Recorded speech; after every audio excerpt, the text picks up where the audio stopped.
I feel very fortunate to be in rural Colombia, surrounded by mangoes and avocados and potatoes and maracuya and lemons and cilantro, and coffee, especially coffee, that's being grown all around here by campesinos who produce food for their own communities as well as cities like Bogota. And even cities around the world when you consider how many people drink coffee. There's a lot of people in the world that like to go bird watching, and that's pretty easy. That makes a lot of sense when you consider how absolutely beautiful and inspiring birds are, with their ability to fly, with their ability to inspire us with their beauty, and also with their great intelligence. So all around the world, we have these people called birders or bird watchers, and they love to go places to see birds. So Colombia, being the country that has the most birds, makes it a pretty good place to go bird watching. So as several years ago, as we were sort of leading up to the 2016 peace agreement, I started working on a project through the National Audubon Society to build something called the Northern Colombia Birding Trail. And the Northern Colombia Birding Trail is this great sort of adventure that takes a birder around 3 globally outstanding ecosystems full of rare and beautiful avifauna.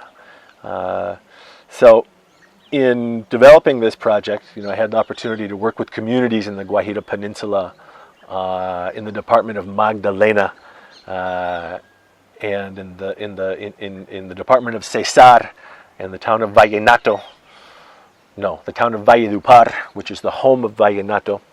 I had a chance to work with a bunch of great young adults to build this birdwatching project that, for people who had never come to Colombia, or for people who had been dreaming about Colombia to go birdwatching, was sort of like a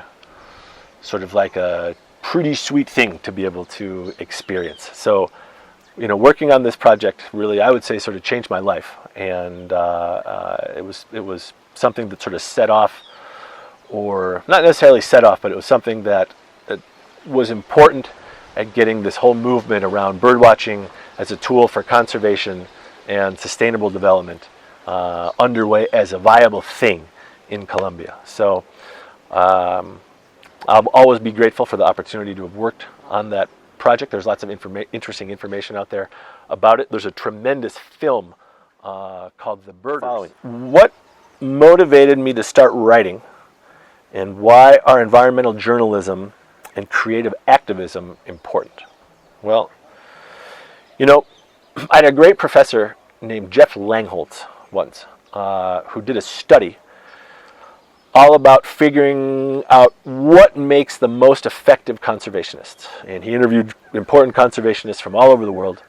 And it turns out the answer to the test, or the analysis, says that the most important factor for being a good conservationist is being very persuasive and being able to persuade decision makers, being able to persuade the public, being able to persuade thought leaders about the importance of conservation and about the importance of taking action.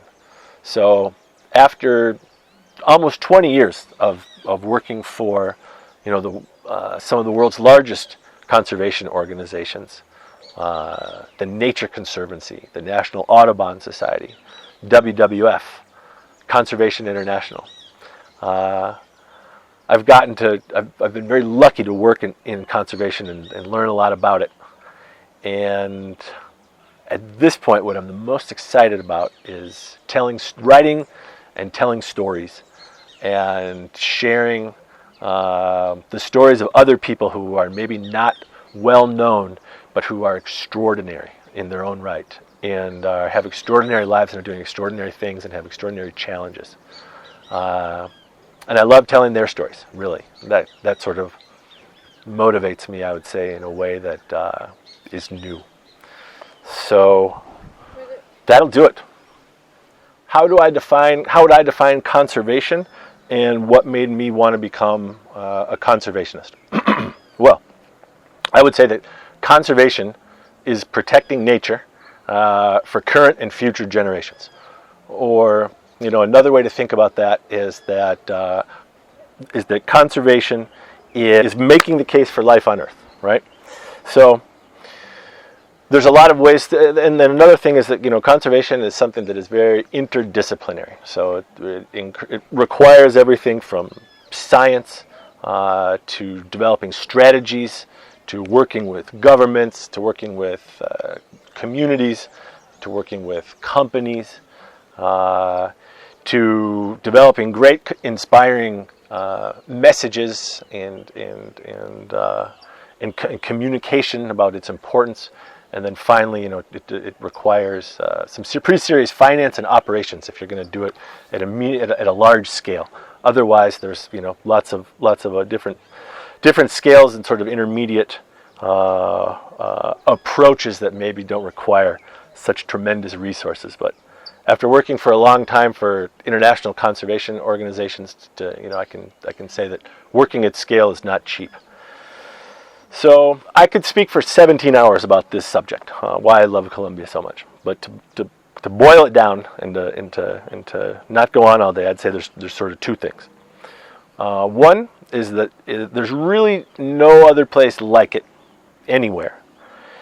And two, there's sort of an endless supply of incredible opportunities and horrific challenges that could keep someone fully engaged and entertained for the rest of one's life. So in terms of it not being like anywhere else, answer number one, no other country in the world, for example, and you can take any subject. You can take biodiversity, you can take music, you can take food, but anyway, I'll stick to nature and biodiversity. So Colombia is the only country in the world, for example, that combines the Pacific coast with the Caribbean coast, with the Andes, with the Amazon, and with the Llanos, right, which is a tropical grassland system that is flooded about half the time. So that's pretty interesting, right? I'm from Minnesota, where there are probably less than 300 species of birds. Colombia has, according to Fernando Ayerbe's recently published field guide, has 1,932 species of birds.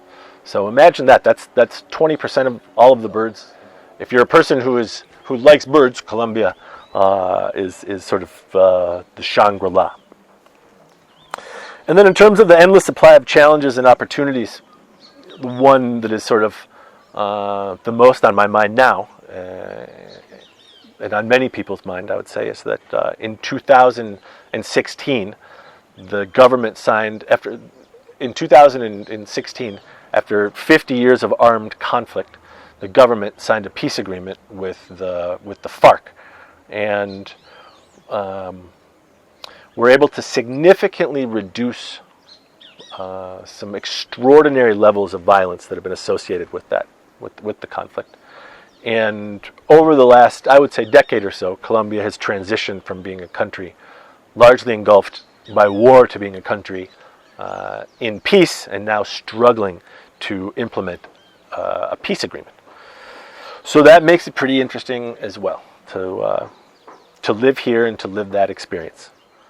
Why did I want to become a conservationist? I would say that was based on three sort of formative experiences that I've had in my life.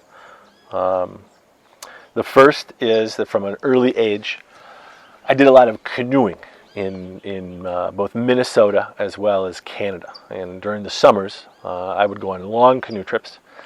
And that, I would say on the one hand, it exposed me to, just absolutely beautiful, wild nature, being able to catch fish out of a lake and drink water out of a river.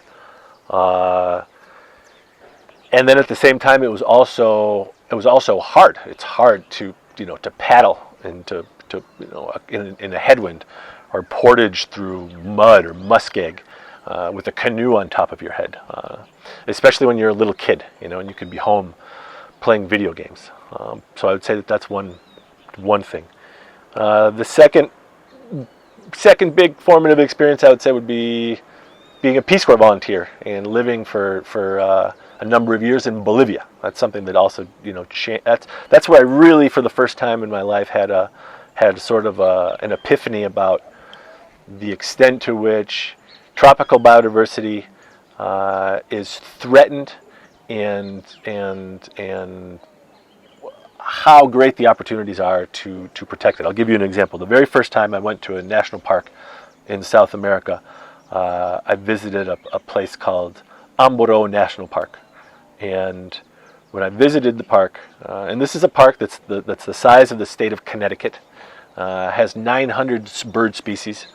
And when I went there, the park office was closed because the park guards hadn't been paid in several months, and there were sort of domestic animals and trash everywhere, and it was a very sort of tense scene because people in the multiple use area of the park weren't necessarily on board with the park even being there in the first place. So that was sort of seeing that and having the opportunity to work with communities in Bolivia on conservation projects and on birdwatching and ecotourism projects was another big formative experience.